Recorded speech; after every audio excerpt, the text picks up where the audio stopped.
Baik, mari kita berdoa.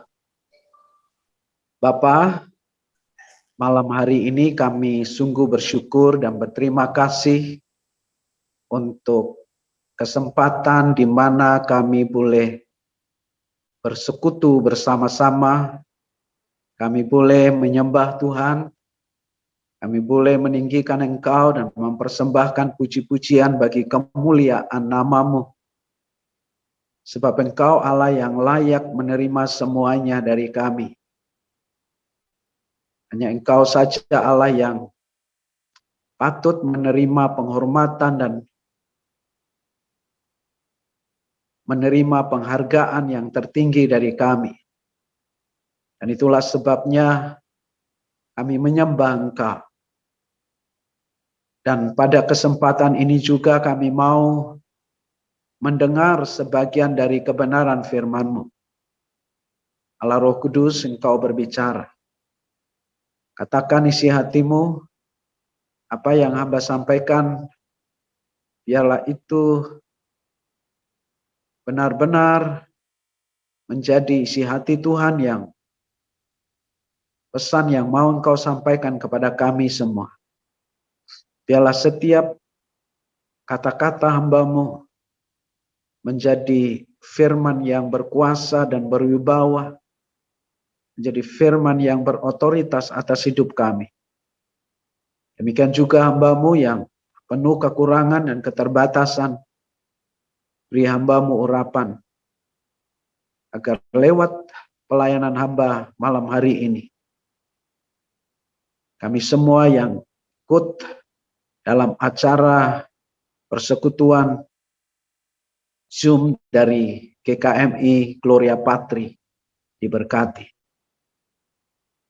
Pakai hamba-Mu Tuhan. Kami bersyukur untuk teknologi yang memampukan kami untuk bisa berjumpa meski kami tidak berada dalam ruang yang sama secara offline, tetapi berada di dalam ruang yang sama secara online. Kami bersyukur untuk itu. Dan berterima kasih untuk kesempatan ini.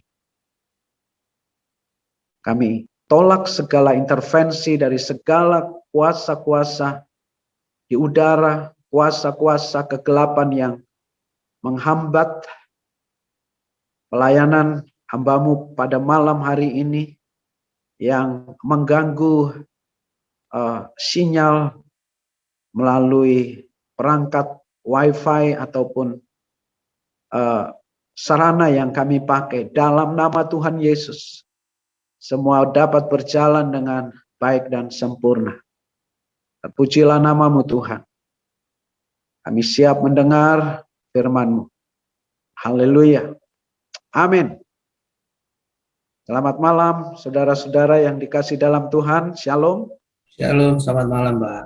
Haleluya. Terima kasih untuk kesempatan malam hari ini yang diberikan kepada saya untuk menyampaikan renungan dalam rangka menyambut Paskah ini ya. Apakah ini setiap minggu atau hanya pada bulan Paskah saja, Pak Jackson atau Pak Ketua? Ya, ini di setting pekan suci, Pak. Jadi Senin, Selasa, Rabu, Kamis, Jumat, Jumat Agung. Oh ya, puji Tuhan. Nah, kalau diteruskan akan lebih baik juga ini. Wah, luar biasa. Nah, saudara, saya akan share screen.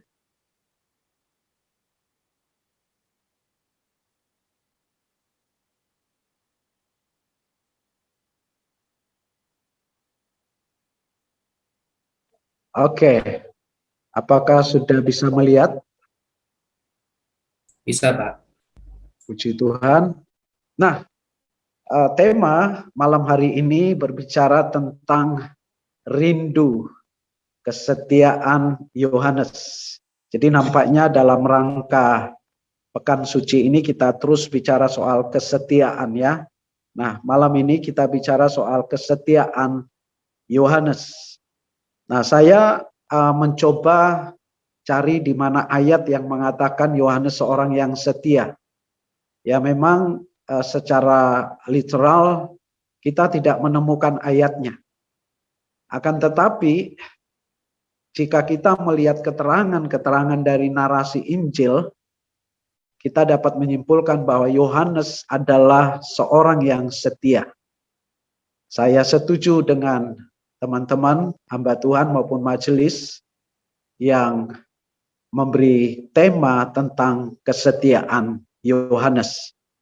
Nah, kita mulai dari siapakah Yohanes. Dari keterangan yang kita dapat, Yohanes ini adalah anak Zebedius, dan ternyata dia itu adalah adik Yakobus, dan ibunya bernama Salome. Yohanes juga termasuk dalam ke-12 murid Yesus. Nah, kalau kita melihat di dalam Markus pasal 3 ayat 17, Yohanes ini disebut sebagai anak guru. Dia diberi nama Boanerges, yang artinya anak guru. Dan ada yang mengartikannya sebagai anak keributan, saudara. Arti nama Yohanes sendiri adalah Tuhan adalah pemurah. Selain daripada itu, kita tahu bahwa Yohanes, murid Yesus, dipercayai sebagai penulis Injil Yohanes dan juga penulis surat 1 Yohanes sampai dengan surat 3 Yohanes.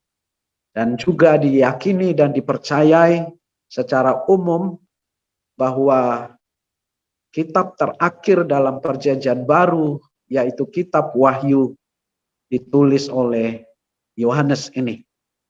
Nah, Yohanes juga dikenal sebagai murid yang lembut dan dijuluki sebagai rasul kasih. Jadi disebut sebagai murid yang lembut, ya tentu ini setelah mengalami banyak perkembangan dan progres. Jadi karakternya berubah dari guru tadi atau ribut tadi, dia menjadi seorang yang lembut tentunya. Nah, kalau kita lihat membaca kitab-kitab atau surat dari Yohanes, dia banyak berbicara tentang kasih, saudara.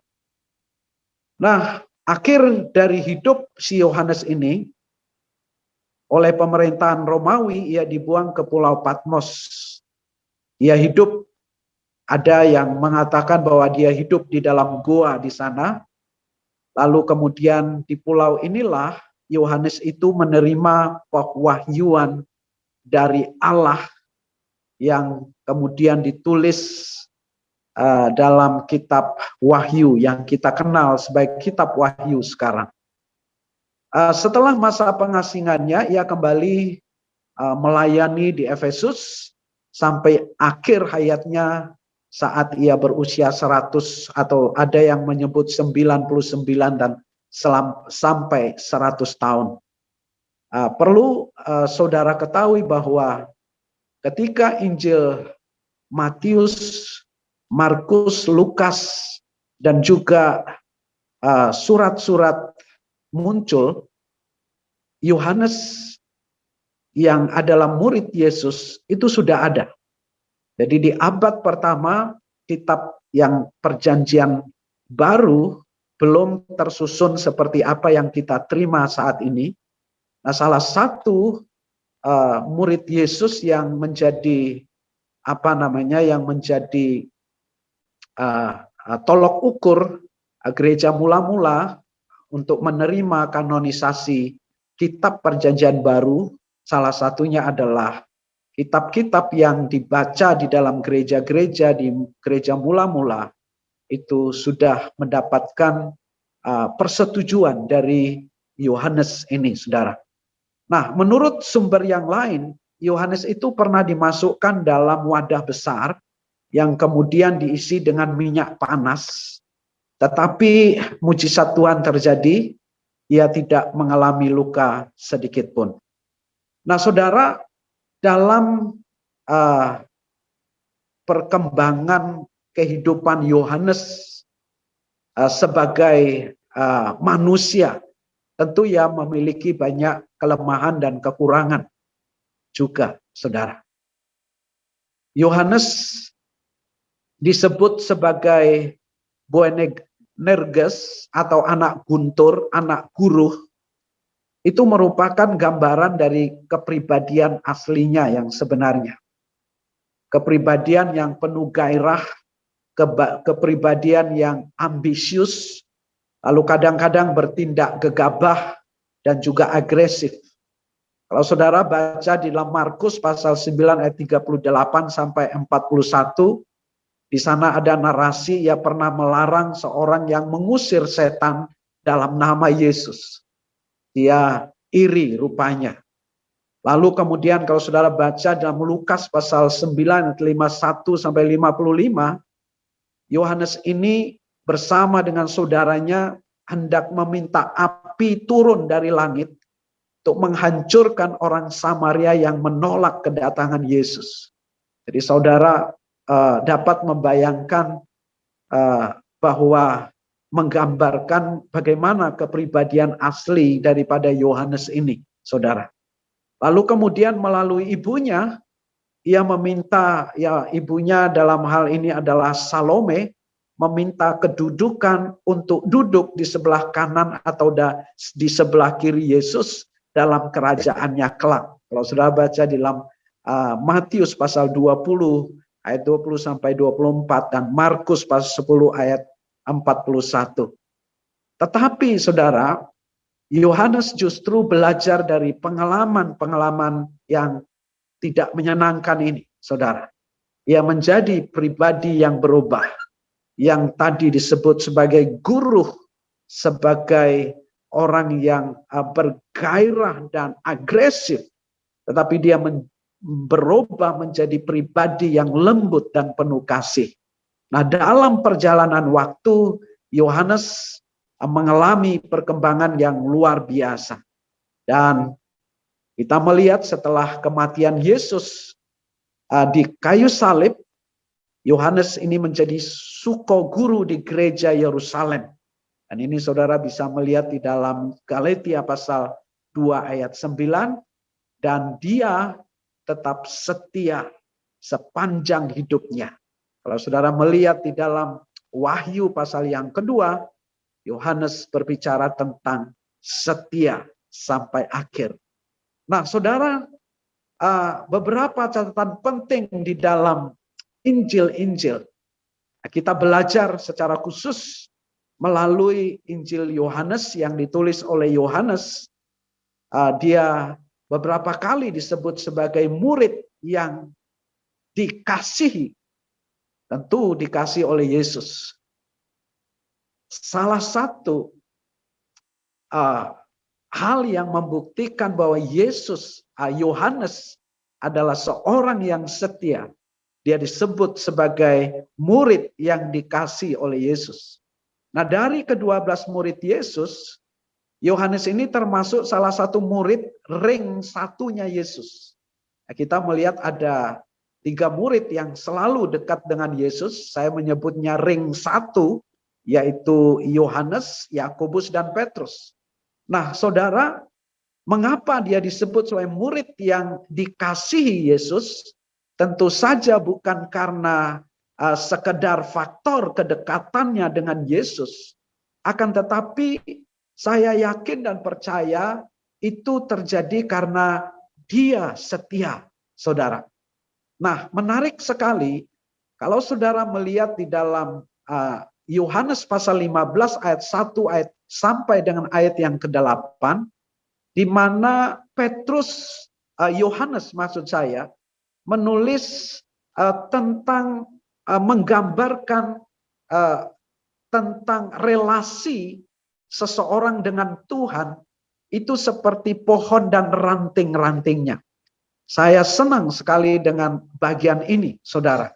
Dan tidak ada saudara temukan dalam narasi Injil sinoptis yang lain, hanya di dalam Yohanes.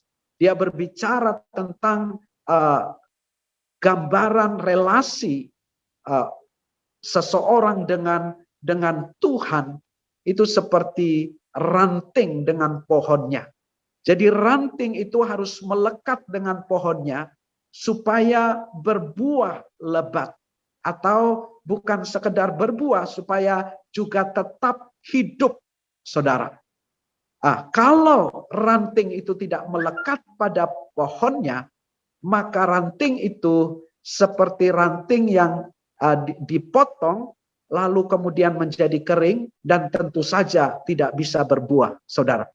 Nah, kalau saudara membaca narasi Yohanes 15:1 sampai dengan 8, kata kuncinya sebenarnya adalah melekat. Nah, melekat ini artinya tetap. Melekat artinya tidak berubah. Melekat artinya terus bertahan dan tidak akan pernah berubah, saudara.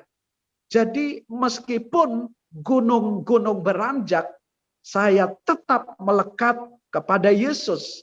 Bumi bergoncang, saya tetap melekat dengan Yesus. Ini enggak berbicara dekat, tetapi berbicara tentang melekat dengan Yesus. Nah, menarik sekali, setia itu adalah melekat, saudara. Melekat, tetap, dan tidak berubah. Nah, saya percaya bahwa orang yang melekat dengan Tuhan itu udah pasti setia, saudara. Dan orang yang setia dengan Tuhan akan mengalami banyak pengalaman iman yang merupakan buah dari kelekatannya dengan Tuhan, saudara. Nah, Yohanes pasal yang ke-15 itu berkata bahwa kalau kita melekat pada pokok anggur yang digambarkan sebagai Tuhan di sana, maka kita akan berbuah. Bukan hanya berbuah, tetapi berbuah lebat, saudara. Memang banyak orang memahami dan menafsirkan berbuah itu antara lainnya adalah kita membawa jiwa-jiwa kepada Yesus Kristus. Nah, saya tidak menafikan itu. Dan itu adalah benar, saudara. Akan tetapi berbuah yang dimaksudkan di sini tidak sebatas itu sebenarnya. Nah, berbuah yang dimaksudkan di sini adalah mengalami pengalaman-pengalaman rohani, pengalaman-pengalaman iman ketika seseorang melekat dengan Tuhan, saudara. Nah, persoalan banyak orang Kristen hari ini, Bapak Ibu, di mana mereka miskin pengalaman dengan Tuhan. Bisa jadi mereka datang ke gereja setiap minggu. Bisa jadi mereka menjadi aktivis gereja. Bisa jadi mereka melayani Tuhan. Tetapi mereka tidak punya pengalaman-pengalaman iman. Pengalaman-pengalaman bersama dengan Allah. Mereka nggak mengalami Tuhan. Persoalannya di mana? Persoalannya adalah tidak adanya kelekatan dengan Tuhan. Kelihatan mereka dekat dengan Tuhan, tetapi mereka tidak melekat dengan Allah. Kelihatannya mereka menjadi begitu aktif melayani Tuhan, tetapi itu tidak menjadi bukti bahwa engkau melekat dengan Tuhan. Nah, ketika kita melekat dengan Tuhan, kita akan mengalami pengalaman-pengalaman iman yang memperkaya hidup kita, yang memperkaya kesaksian kita, yang kemudian akan menjadi kesaksian hidup yang kita bagikan kepada banyak orang, dan itu akan menginspirasi banyak orang untuk mengalami akan Tuhan seperti apa yang kamu alami. Haleluya. Nah, saudara yang kasih dalam Tuhan, apa yang kita lihat dengan Petrus, Yohanes maksud saya. Saya yakin dan percaya bahwa kehadiran Yohanes ketika dia mengalami atau diberi kesempatan untuk menyaksikan saat transfigurasi Yesus berbincang dengan Musa dan Elia bukan kebetulan. Bukan sekedar bahwa Yohanes adalah murid Yesus, tetapi ini merupakan sebuah penghargaan besar bagi Yohanes sebagai kesetiaannya untuk terus melekat kepada Yesus. Haleluya. Nah, oleh karena itu saudara yang kasih dalam Tuhan, Masalah orang Kristen hari ini tadi saya katakan, mereka miskin kesaksian. Mereka tidak melekat dengan Tuhan. Banyak orang disuruh bersaksi, nggak bisa bunyi, saudara, karena nggak melekat dengan Tuhan. Miskin pengalaman bersama dengan Tuhan. Miskin pengalaman rohani dengan Tuhan. Nah, pertanyaannya, melekat dengan Tuhan itu yang kayak apa, Pak Pendeta? Melekat dengan Tuhan itu berbicara tentang seperti Maria yang duduk di kaki Yesus mendengarkan firman-Nya. Saya mau tanya, berapa waktu yang kita berikan bagi Tuhan untuk dengar-dengaran dengan Dia setiap hari? Jangan-jangan kesibukan telah membuat kita begitu lelah sehingga enggak ada lagi energi bagi kita untuk bersekutu dengan Tuhan. Saudara, ini menjadi landasan kehidupan Kristen yang sangat penting, tetapi sudah ditinggalkan banyak orang Kristen. Menjadi landasan yang sangat krusial, tetapi sudah tidak lagi dipedulikan.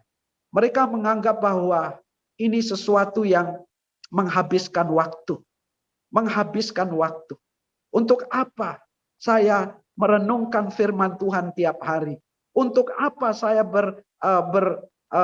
saat teduh setiap hari, berdoa setiap hari? Kalau saya nggak berbuat apa-apa, nggak ada hasilnya. Saudara, saya menemukan fakta dan kenyataan dan pengalaman dalam hidup saya setiap hari. Dalam hidup saya, bukan saja melakukan hal itu, tetapi ada sesuatu yang berbeda dalam pengalaman-pengalaman hidup saya secara pribadi. Setiap saya pergi ke keluar kota atau kemanapun, saudara, saya selalu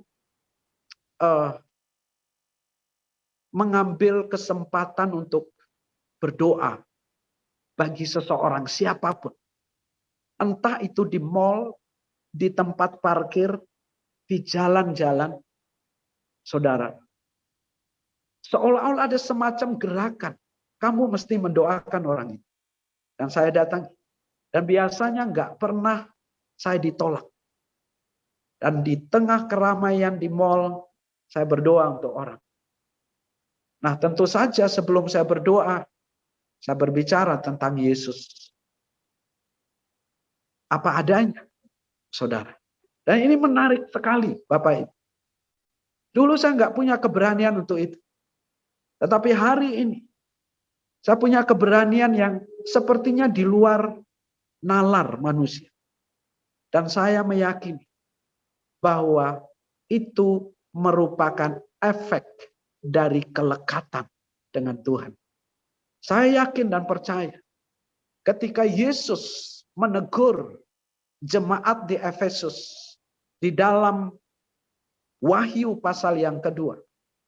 Ketika mereka sudah meninggalkan kasih semula. Itu enggak sekedar berbicara tentang mengasihi Allah. Tetapi juga mengasihi apa yang dikasihi oleh Allah. Kasih mula-mula itu adalah kasih yang mengasihi Allah. Tetapi juga mengasihi apa yang dikasihi oleh Allah. Kita tidak bisa berkata, aku mengasihi engkau Yesus. Tetapi kita mengabaikan orang-orang yang dikasihi oleh Yesus. Oleh karena itu, Tuhan menegur jemaat di Efesus. Bertobatlah. Karena engkau telah jatuh begitu dalam. Meninggalkan kasih semula. Saudara, Yohanes seorang yang setia. Karena dia mengasihi Allah. Karena dia setia. Yang kedua, kita melihat bahwa Yohanes diberi kesempatan untuk menyaksikan kematian Yesus di kayu salib. Dan saya kira ini salah satu bukti daripada kesetiaan Yesus. Kalau saudara baca di dalam Yohanes 19 ayat 26-27. Di situ diceritakan ada beberapa orang perempuan yang menyaksikan penyaliban Yesus dan kematian Yesus. Dan salah satu yang hadir di sana adalah Yohanes. Dan murid-murid Yesus yang lain lenyap entah kemana, saudara. Nah, tantangan kesetiaan adalah ketika menghadapi kesulitan atau masalah.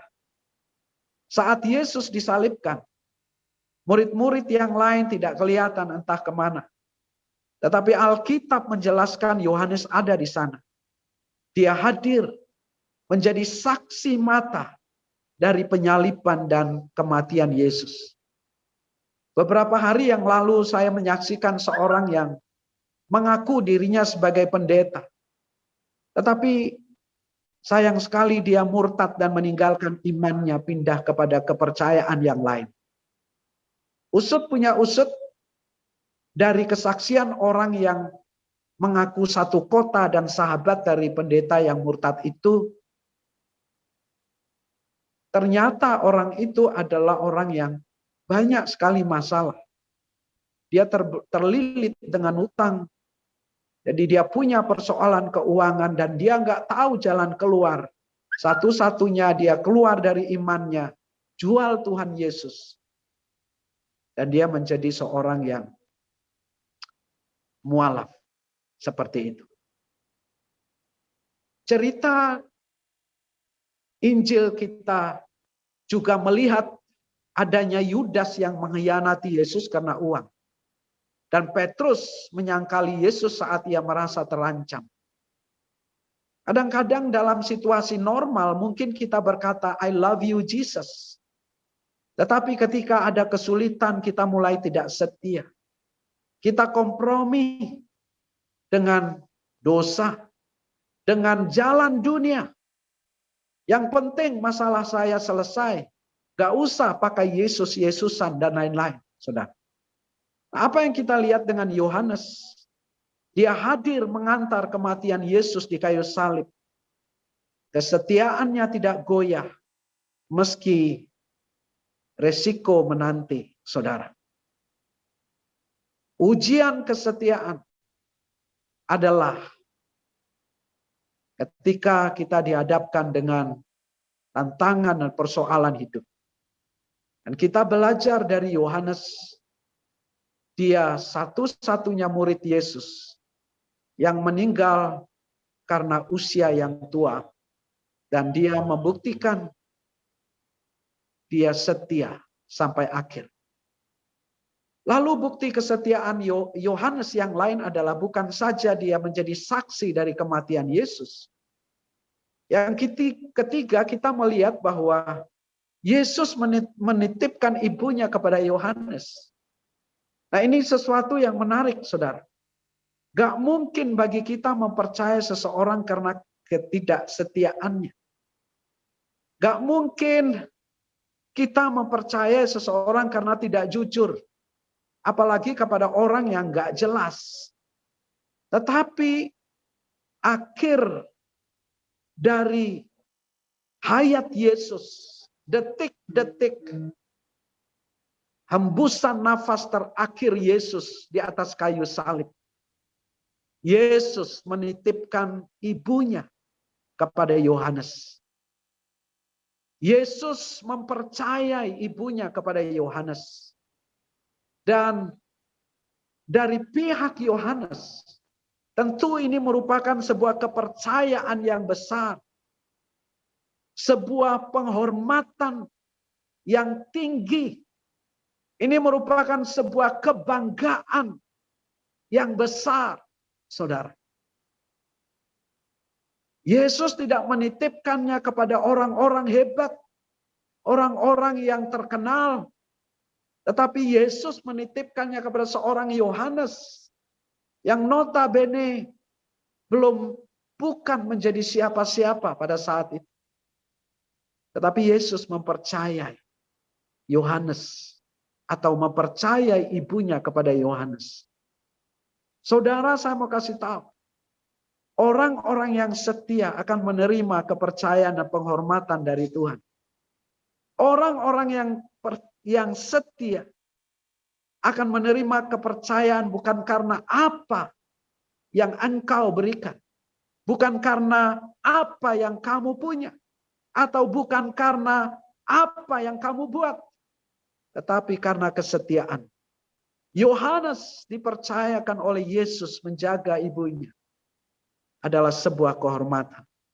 Yohanes menerima kepercayaan itu untuk mengalami pengalaman iman rohani yang kemudian menjadi kitab Wahyu yang luar biasa. Saudara, orang yang setia akan menerima kepercayaan besar dari Tuhan. 2017 yang lalu, sekian ya kurang lebih 6 tahun yang lalu, saudara.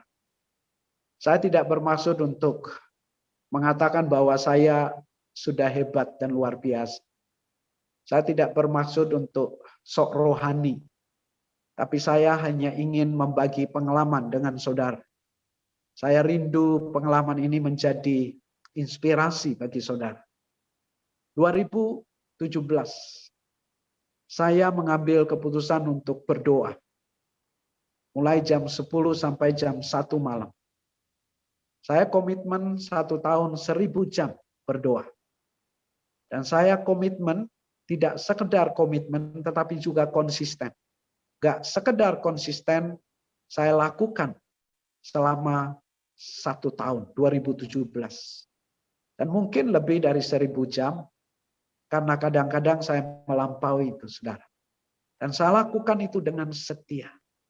Setia. Saudara, saya melihat kegerakan-kegerakan yang Tuhan percayakan dengan luar biasa.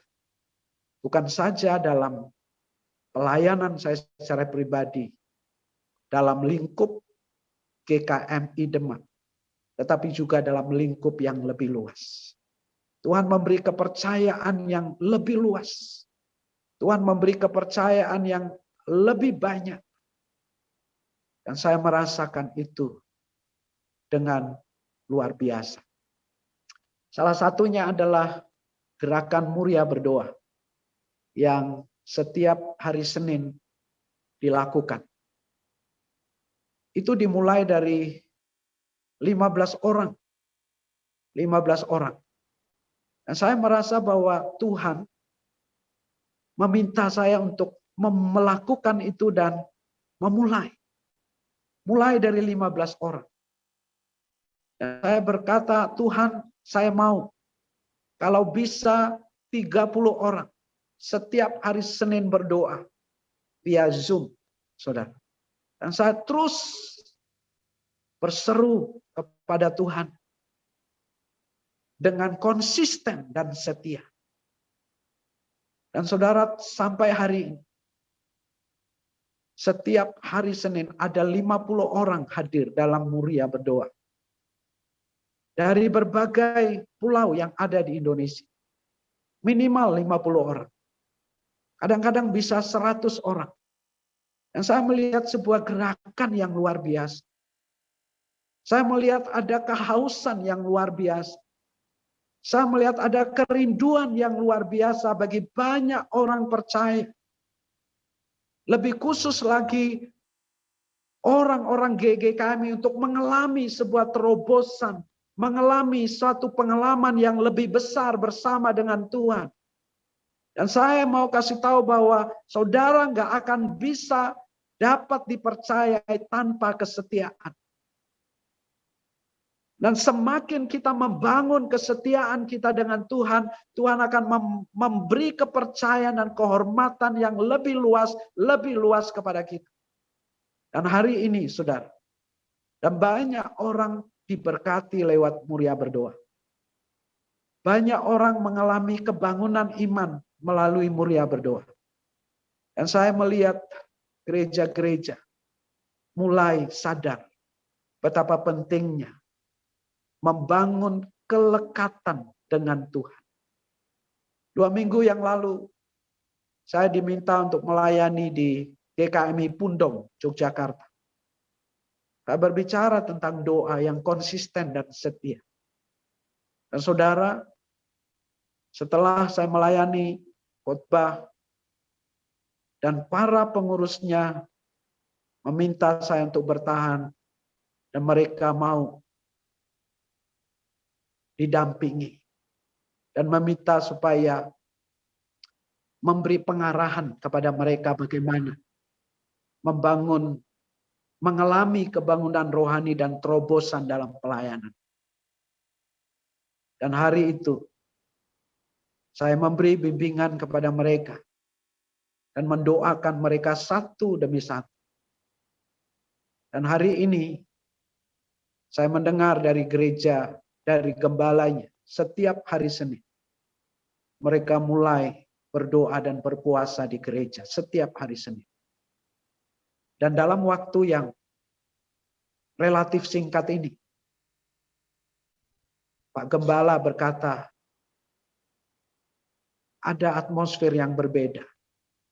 Ada suasana yang berbeda. Ada sesuatu yang tidak sama lagi. Bukan saja dengan atmosfer yang mereka rasakan di dalam ibadah, tetapi dalam kehidupan para pengurus-pengurus gereja. Dan saya titip pesan, kalau kalian mau mengalami terobosan yang lebih besar, tetap konsisten dan setia. Saudara, Tuhan mempercayakan pekerjaannya kepada orang-orang yang konsisten dengan kesetiaan. Mari kita belajar setia seperti Yohanes. Tuhan Yesus memberkati. Bapa, kami bersyukur buat firman-Mu pada malam hari ini. Apa yang sudah Mbak sampaikan kiranya tidak berhenti di sini. Akan terus bergema di hati kami. Berkati teman-teman GKMI Gloria Patri yang memiliki potensi yang begitu besar. Kami percaya GKMI tidak akan pernah sama lagi. Karena Engkau akan buat terobosan di sana. Berkati para hamba Tuhan, para majelis. Beri mereka kesatuan hati, kesatuan roh, iman. Karena gereja bukan soal betapa hebatnya kami. Bukan soal betapa pintarnya kami. Gereja adalah soal kesetiaan. Mencari hadirat dan wajah-Mu. Duduk di bawah kaki-Mu. Dengar-dengaran dengan Engkau. Karena Engkau yang punya gereja. Dan kami mesti berjalan sesuai dengan kehendak-Mu yang memiliki gereja. Kami harus mengerti denyut nadi-Mu. Apa yang menjadi rencana-Mu ke depan. Apa yang menjadi kehendak. Yang kami sebut sebagai visi. Dan biarlah GKMI Gloria Patri berjalan oleh visi yang Tuhan taruh dalam hati hamba-hamba Tuhan. Dan kemudian mereka komunikasikan kepada majelis maupun jemaat. Mereka mengarahkan energi dan menyatukan langkah untuk merealisasikan itu. Berkati hamba-Mu, Pak Jackson, ada Pak Hendriawan, hamba Tuhan yang melayani di sana. Pakai mereka Tuhan. Urapan-Mu terjadi atas hidup mereka. Dan biarlah gerakan-Mu bekerja dengan begitu nyata. Karena tidak kebetulan mereka ada di sana. Tuhan memberi kepercayaan bagi mereka.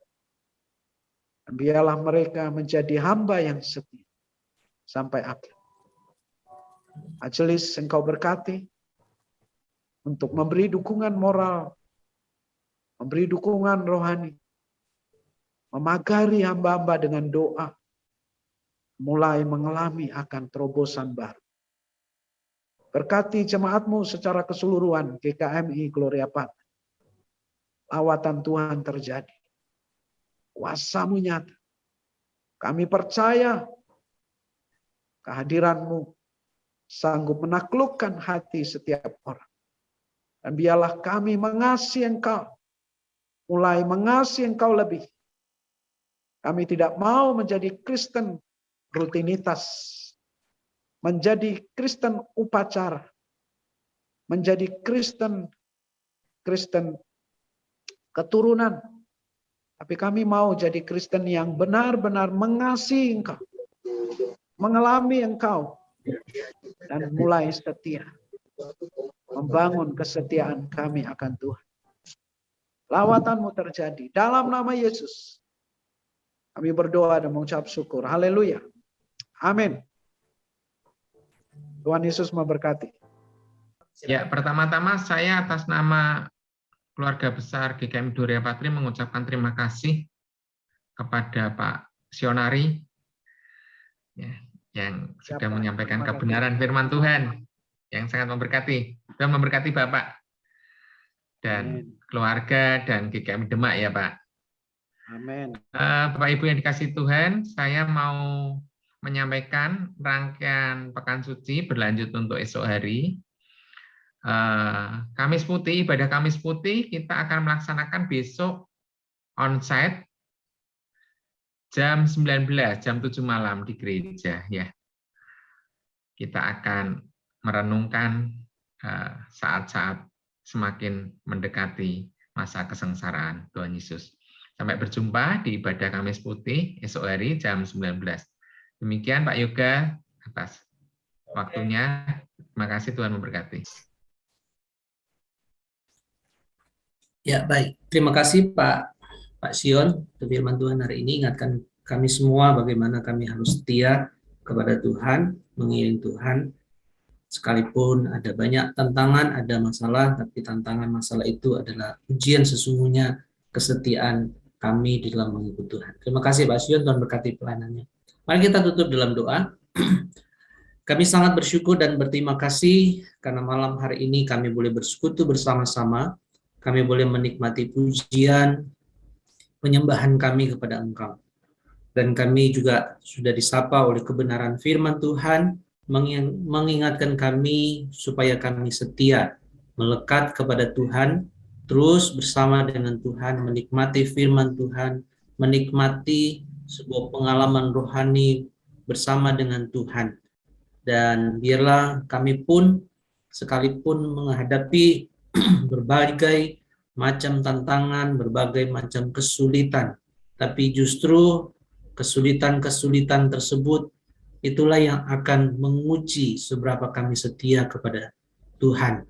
Tolonglah kami, beri kekuatan, kesanggupan bagi kami untuk terus mengiring Tuhan, sehingga sampai ketika Engkau sudah memanggil kami pulang, kami tetap disebut hamba-hamba yang setia. Terima kasih untuk Pak Sion yang sudah menyampaikan kebenaran firman Tuhan.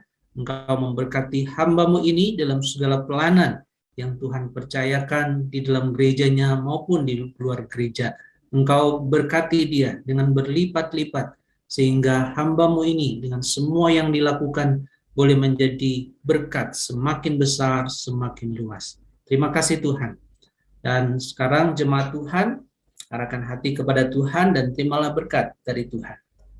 Kiranya kasih karunia dari Allah Bapa, kasih dari Tuhan kita Yesus Kristus, dan penyertaan yang sempurna dari Allah Roh Kudus tinggal tetap di dalam kehidupanmu mulai sekarang sampai selama-lamanya. Haleluya. Amin.